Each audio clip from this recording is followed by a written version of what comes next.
Online courses have made a lot of people money, but they've also created a lot of confusion, because now everyone thinks they need to be some kind of guru to sell one. You don't. You do need useful knowledge, a real outcome people want, and the ability to package what you know clearly. Today, I'm breaking down how to create and sell online courses in a way that actually makes sense, especially if you're starting from scratch and you don't already have a massive audience. People pay for speed, clarity, and structure. That is what a good online course provides. Most people don't buy courses because information is impossible to find. They buy because they don't want to piece it together from 30 random videos, blog posts, and trial and error mistakes. They want a guided path from problem to result. That's why courses still work, even in the age of free content and AI tools. If your course helps someone achieve a valuable outcome faster or with less confusion, there's a market for it. The key is being outcome-focused, not ego-focused. People aren't paying because you feel like teaching. They're paying because they want a result. The biggest mistake beginners make is creating a course around what they feel like talking about, instead of what people actually want solved.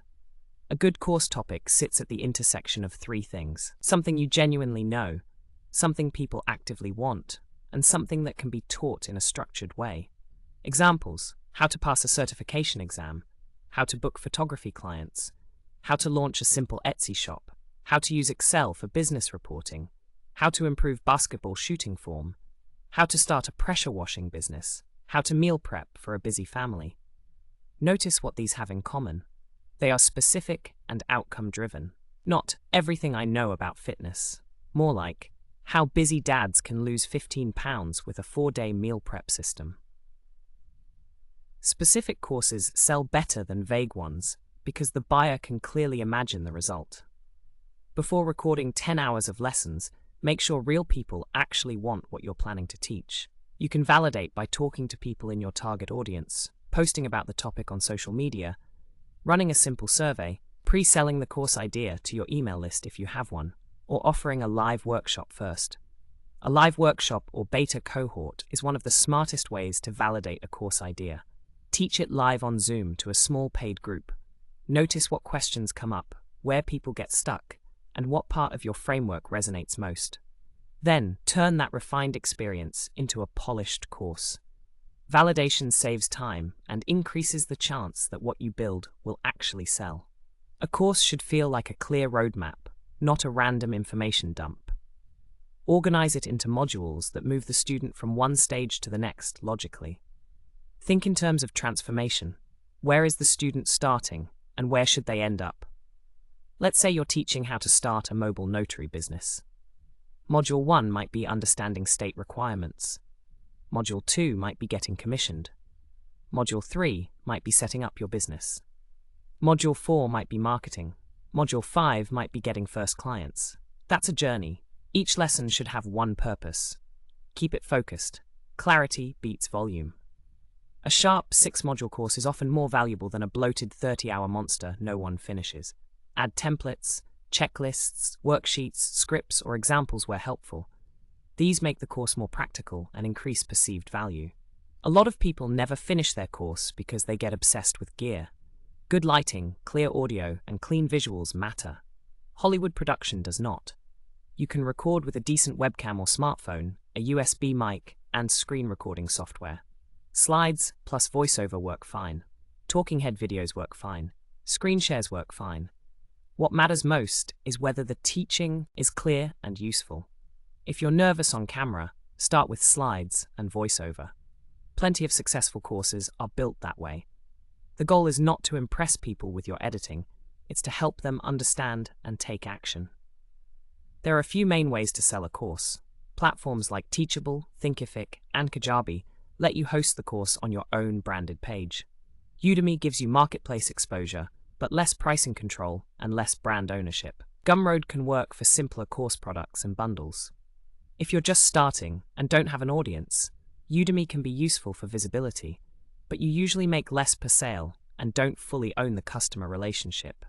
If you want more control and brand building, hosting on Teachable or Thinkific makes more sense. It depends on whether your goal is reach, margin, or long-term asset building.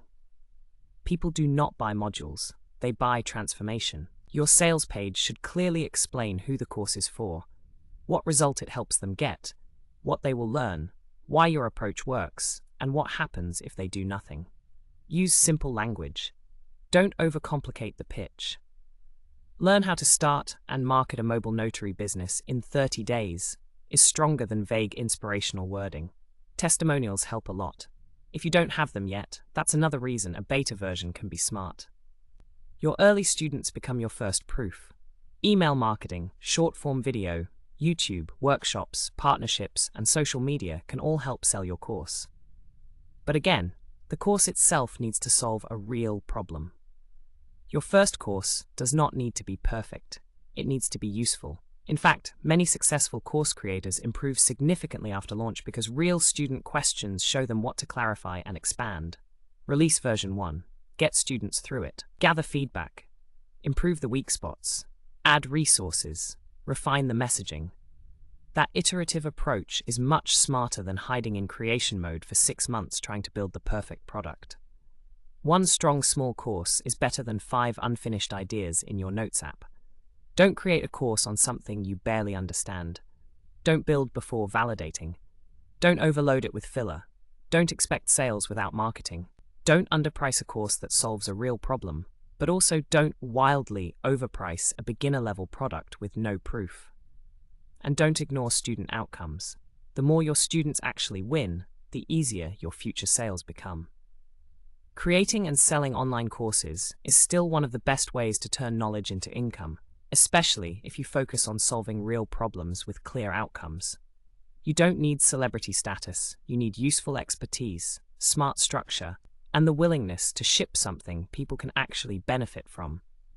Subscribe to Off Clock Hustle for more practical ways to build income on the side. Subscribe, and I'll see you in the next one.